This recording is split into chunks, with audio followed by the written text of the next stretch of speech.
Si on demande à des gens quelles entreprises ils admirent le plus au monde, il y a une bonne probabilité que plusieurs vont répondre Apple, parce que ça a été vraiment un leader technologique depuis les années 70. Si on dit en 1977, ils ont sorti le Apple II, qui était le premier ordinateur personnel grand public.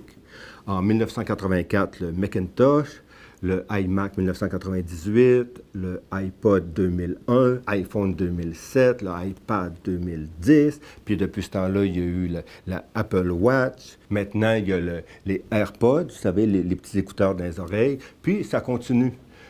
Prochaine invention qu'ils veulent faire, c'est de pouvoir utiliser le iPhone pour débarrer les portes de l'automobile, puis même pour pouvoir démarrer l'automobile. Okay? Donc, beaucoup d'innovations technologiques. Apple n'a quand même pas fait ses inventions de façon isolée. Par exemple, Bill Gates de Microsoft a déjà travaillé avec Apple pour faire des logiciels. Puis surtout, c'est la compagnie Xerox qui avait inventé au départ la souris d'ordinateur, puis l'interface graphique avec des icônes avec lesquelles on peut jouer, puis qui va se retrouver dans le Macintosh de 1984. Puis la compagnie va également acheter plus d'une douzaine d'entreprises technologiques de toutes sortes pour pouvoir intégrer ces innovations-là dans l'Apple. Donc, Apple n'a quand même pas agi de façon isolée, mais on peut dire que c'est un leader technologique qui a beaucoup changé, dans le fond, à la fois l'informatique, mais aussi qui a contribué à la révolution numérique d'aujourd'hui. Aujourd'hui, on estime que, par exemple, quelqu'un est sur un terminal digital, qu'on appelle nous autres un téléphone intelligent ou téléphone cellulaire, bien, ça semble-t-il qu'une personne peut toucher à l'écran 2600 fois dans une journée, selon les estimations. Pourtant, dans l'histoire de l'humanité, les écrans, ça n'existait pas autrefois. Le premier écran de cinéma, c'est 1895. Dans ce temps-là, c'était un cinéma muet. Par la suite, il y a eu le cinéma parlant. À partir des années 1950-60, ça a été l'écran de télévision. Dans les années 80, l'écran d'ordinateur. Puis aujourd'hui, donc, on a le terminal digital sur lequel on passe des heures. Une question qu'on peut avoir, même si Apple a vraiment été une révolution, a fait une révolution technologique, a vraiment changé quelque chose dans nos vies, mais est-ce qu'on peut dire que c'est une multinationale ordinaire, semblable aux autres? Bien, tout d'abord, toutes les multinationales se retrouvent dans plusieurs pays pour pouvoir bénéficier de la contribution, dans le fond, international. Pourquoi ils font ça? Bien, la réponse courte, c'est que c'est parce que ça coûte moins cher.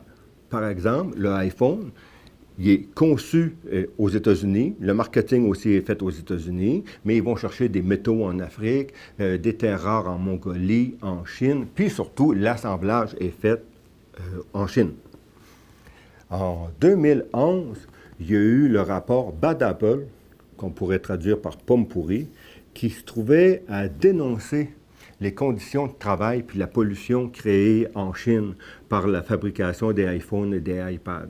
Les conditions de travail étaient vraiment astreignantes. C'était plusieurs heures par jour. Les ouvriers n'avaient pas le droit de parler, même pas le droit de sourire. Il y en a même qui perdaient connaissance des fois au travail tellement ils faisaient des longues heures. Petit salaire avec ça, c'était vraiment astreignant. Puis il y en a une série qui se sont suicidés. Ça ne donnait pas une très bonne réputation. Depuis ce temps-là, il faut dire que ça s'est amélioré parce qu'Apple met à chaque année comme un rapport d'évaluation de comment ça se passe dans ces usines-là, puis essaie d'éviter les scandales parce que l'idée que nos iPhones, nos iPads, qu'on trouve si merveilleux qu'ils puissent être fabriqués dans des conditions du tiers-monde, quand même, c'était pas très bon pour la réputation de la compagnie. Mais Apple est quand même en Chine pour profiter des conditions de travail qu'il y a là-bas puis les bas salaires. Dans une société de consommation, un peu toutes les entreprises essaient tout le temps d'apporter des améliorations, de renouveler les objets pour essayer de convaincre, dans le fond, les clients, apporter des bons arguments pour pouvoir renouveler sans cesse les objets. Puis c'est vrai, ça, dans toutes sortes d'industries, que ce soit les grille-pains, laveuses, sécheuses, réfrigérateurs, les modèles automobiles à chaque année. Puis Apple fait ça aussi. Depuis le iPhone de 2007, on estime qu'il y a presque une trentaine de modèles qui sont sortis.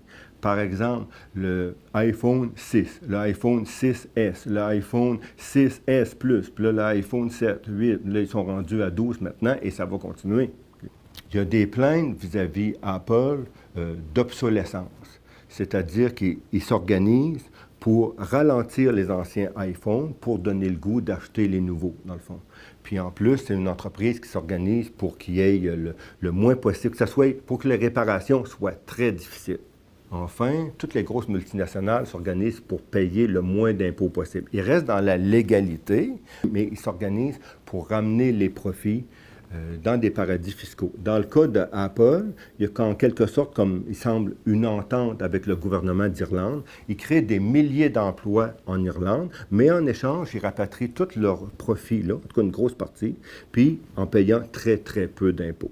Il existait pendant plusieurs années un slogan de Apple qui était « Think different », penser différemment. Mais si on dit que, tout comme les autres multinationales, ils s'en vont d'un pays du tiers-monde pour pouvoir exploiter la main-d'œuvre à bon marché, pour bénéficier des normes environnementales qui sont beaucoup plus faibles, faire de l'obsolescence, l'optimisation fiscale, tout ça mis ensemble, on peut penser que, dans le fond, Apple n'a jamais appliqué à elle-même son propre slogan.